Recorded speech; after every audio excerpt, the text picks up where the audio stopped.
সুপ্রভাত বন্ধুরা, সময়ের সাথে তোমাদের সকলকে অনেক অনেক ওয়েলকাম। আশা করি তোমরা সকলেই খুব খুব ভালো আছো। আমিও খুব ভালো আছি। সকাল সকাল বসে পড়েছি মা মেয়ে, আমার মা আর আমি পাট শাক নিয়ে। হ্যাঁ, আজকে পাট শাকের ডাল হবে। আর আমি আর মা সকালের এক কাপ লাল চা বিস্কিট দিয়ে খেয়েই মা মেয়ে গল্প করতে করতে পাট শাকগুলো বেছে নিচ্ছিলাম। মা আমার ছোটবেলার গল্প বলছিল। মা পাট শাক মানে গাছের থেকে ওঠাতে গিয়ে কি হয়েছিল ওই পুরোনো দিনের গল্পগুলো মা করছিল, আর আমি উপভোগ করছিলাম। সত্যি ওই দিনগুলো কত আনন্দের ছিল। মা প্রত্যেকেরই আগের দিনগুলো, ছোটবেলার দিনগুলো খুবই আনন্দের হয়। তো মা গল্পগুলো বলছিল আর আমি শুনছিলাম। আর বিশ্বাস করো, আমি শুধু একটাই কথা ভাবছিলাম, ওই দিনগুলো সত্যি কি করে ভোলা যায়, মা কি করে ভুলে এতদিন ধরে আছে। তারপরে দেখো, এদিকে বসিয়ে দিয়েছি ডাল সেদ্ধ। ডালের জলটা পুরোটাই শুকিয়ে গেছে। তারপর চলে এসেছি ব্রেকফাস্ট করার জন্য। আমি, তোমাদের দাদা ভাই আর আমার মা ওটস খেয়ে নিয়েছি। আর ছেলে মেয়েকে বানিয়ে দিচ্ছিলাম একটু বিট আর গাজর দিয়ে একটা ফ্রাইড রাইস বা ভাত ভাজা বলতে পারো। দেখছোই কীভাবে বানিয়েছি, জিরে সম্বার দিয়ে, কাঁচা পেঁয়াজ কুচো দিয়ে, তারপর ক্যাপসিকাম, গাজর কুচি, বিট কুচি মানে কুড়িয়ে নিয়েছিলাম, দিয়ে তারপর ভাতটা দিয়ে দিয়েছি। আর বাচ্চাদেরকে একটু কালারফুল খাওয়া দিলে ওরা তো ভালোবাসেই। আর এতটাই সুন্দর হয়েছিল, কিন্তু তোমরা বিশ্বাস করো না, আমি ক্যামেরাতে তোমাদেরকে ওইভাবে বোঝাতে পারছি না, একদমই রেড হয়েছিল ভাত। বাবা, ওরে বাবা, এটা কি? দেখো তো খেয়ে কেমন হয়েছে। সকাল সকাল রক্তমাখা ভাত দিয়ে দিলে। রক্তমাখা ভাত কেন বলছিস রে? যা, সত্যি শুনতে খুব খারাপ লাগছে। খারাপ কেন লাগছে? আচ্ছা এক চামচ খেয়ে বল কেমন হয়েছে। আচ্ছা তুই এক চামচ খেয়ে তো বল কেমন হয়েছে। তুই রিভিউটা না দিয়ে খাওয়া শুরু করে দিয়েছিস? না খেয়ে রিভিউ দেব। হ্যাঁ তো খাচ্ছিস দেখি বল। খুব ভালো। সত্যি ভালো হয়েছে না? আমার মন রাখছিস। আর সত্যি দেখতে কিন্তু খুব লোভনীয় হয়েছে। দেখো তা আবার কি করছিস? সস নিচ্ছি। মানে এমনি তো হয়েছে রে, আবার সস টস কেন নিচ্ছিস তুই? পেয়েছিস তো দিদার হাতের সস, যেমন ইচ্ছা তেমন করে একদম। দিদার হাতের সস তো টমেটো সস। আর আমার মা এদিকে স্নান করে একদম, আমার মাকে দেখে তোমরা কিছু বুঝতে পারছো, মা স্নান টান শেষ, মা এখন পুজো দিতে যাবে।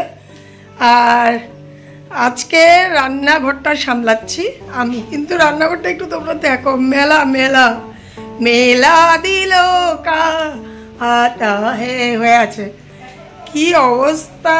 তো আমার ডালটা ফুটে উঠেছে, এই দেখো ডালটা ফুটে উঠেছে, সোমবার দিয়েছিলাম। এখন আমি ডালটার মধ্যে যেটা দিব সেটা হচ্ছে এই যে এই পাতাগুলো দিয়ে দিব। তারপর হয়ে যাবে পাট শাকের ডাল, যেটা আমাদের খুব পছন্দের। তো এখন তুমি চলে যাও, এই যে দিয়ে দিলাম। তো দেখো টকবক টকবক করে ফুটে উঠেছে। আর আমার না সত্যি করে বলে, এই যে ডালটা, এই ডালটা আমার ভীষণ প্রিয় প্রিয়। মানে আমি কি বলবো, এই ডালটা হলে আমার আর কিচ্ছু চাই না, কিচ্ছু চাই না। অনলি ডালটা দিয়ে আমি ঝরঝরা ভাত হবে খেয়ে নেব। একটু ফুটবে, 2 মিনিটের মতো ফুটার পর আমি অফ করে দিব। তো রান্না টান্না শেষ করেছি। রান্নাটা কি হয়েছে তোমাদেরকে দেখাবো। দেখালাম যে ডাল বানিয়েছি। আর মা ঘর ঝাড়বে, এখনো হয়নি, ঘর ঝাড়বে, মানে খালি খালি করছে, ফ্রিজের উপর টুপুরগুলো দেখতেই পারছো। তারপরে এতটাই গরম লেগেছে। আর আমি একটা সত্যি কথা বলে, সকালবেলা উঠে মানে ড্রেস চেঞ্জ করে নিই, কিন্তু স্নানটা এই গরম পড়েছে না, রান্না টান্না করে বা যা যাবতীয় কাজ আছে করেই যেদিন আমার রান্না করতে লাগবে সেদিন আর কি। আর যেদিন মা রান্না করবে সেদিন তো আমি স্নান করে পুজোই দিব। তো আজকে মাই পুজো দিয়েছে, আমি রান্না করেছি। এখন আমি কেটে নিয়েছি, আমি কাটিনি, মা কেটে দিয়েছে। সকালে কি? সকালে রক্তমাখা রাইস কি, এখন রক্তমাখা ফল খাচ্ছি। এটা রক্তমাখা ফল না, এটা জল মাখা ফল। তো যাই হোক, মা এখন ফ্রিজ থেকে বের করে তরমুজ কেটেছে। বল, পরের গাছটার মধ্যে ফল উঠাতে কৃষকের অনেক রক্ত ছড়েছে। হ্যাঁ এটা ঠিক, কিন্তু তরমুজ গাছ লাগাতে এত কষ্ট হয় না। তরমুজ গাছ আমাদের দিদার বাড়িতে অনেক ছিল, আমার মার মুখে প্রায় গল্প শুনি। তো যাই হোক, এখন আর কথা না বলে এতটাই পিপাসা পেয়েছে, একটু তরমুজ খেয়ে নিই। হ্যাঁ ফ্রিজে যে।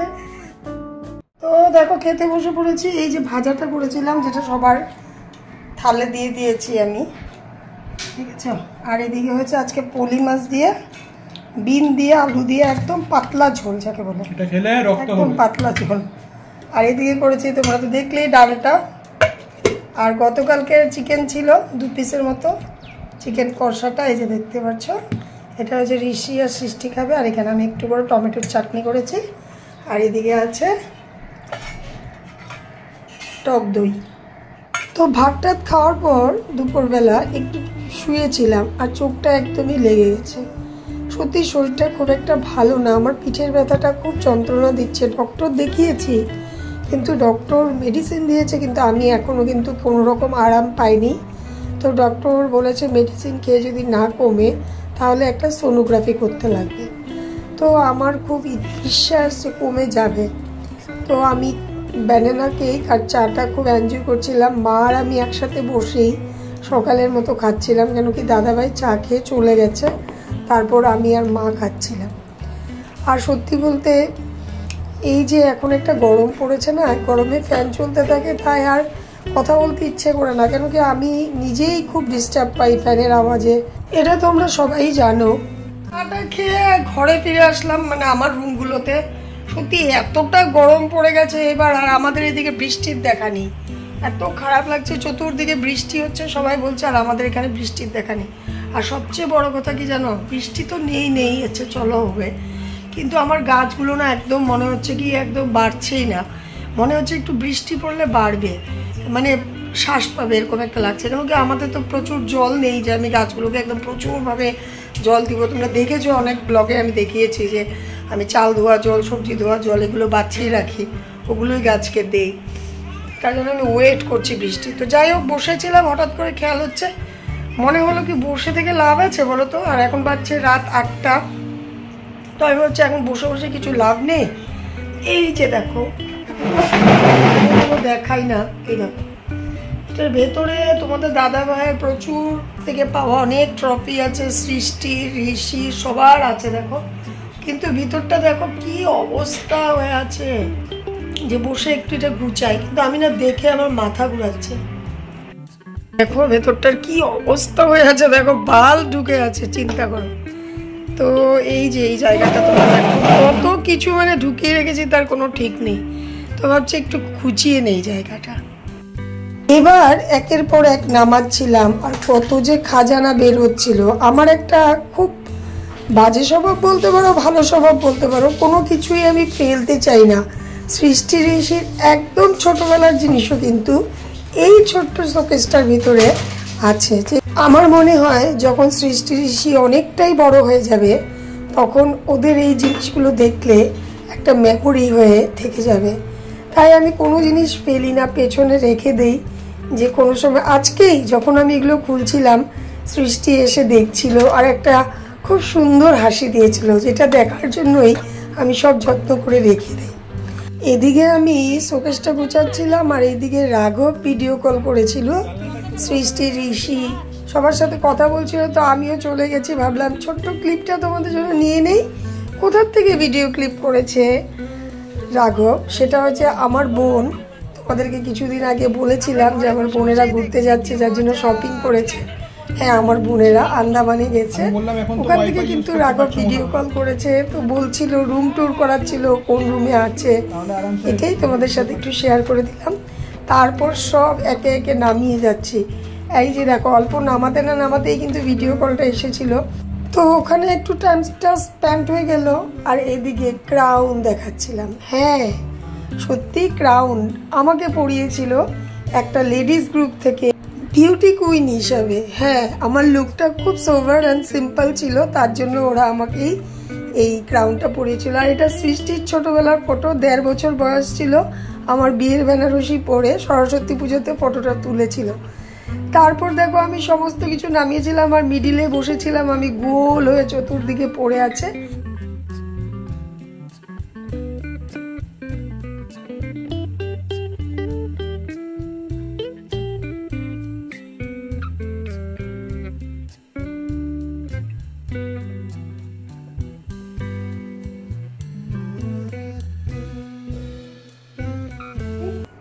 আজকেও আমি এমন কিছু শেয়ার করতে পারিনি, যতটুকু আমার সাথে হয় আমি যেইভাবে আজকে দিনটা স্পেন্ড করলাম সেটাই তো তোমাদের সাথে শেয়ার করব। তো আজকে আমি এতটুকুই শেয়ার করলাম। আর আমি একদম মানে টায়ার্ড হয়ে গেছি এটা গোছাতে গোছাতে। তোমাদেরকে তখন বলেছিলাম না 8টা বেজেছিল, আর এখন ঘড়িতে কয়টা বাজে একবার দেখবে, দেখো 10:30 বাজছে। আননেসেসারি কথা বাড়িয়ে লাভ নেই, ভিডিওটা আমি এখানেই শেষ করছি আজকের জন্য। সবাই খুব খুব ভালো থেকো। নতুন বন্ধু কেউ দেখে থাকলে পাশে থেকে যেও সাবস্ক্রাইব করে। পুরনো বন্ধু বা ওদেরকে শ্রদ্ধা, ছোটদেরকে ভালোবাসা জানিয়ে আজকের মতো এখানেই রাখছি। Bye bye.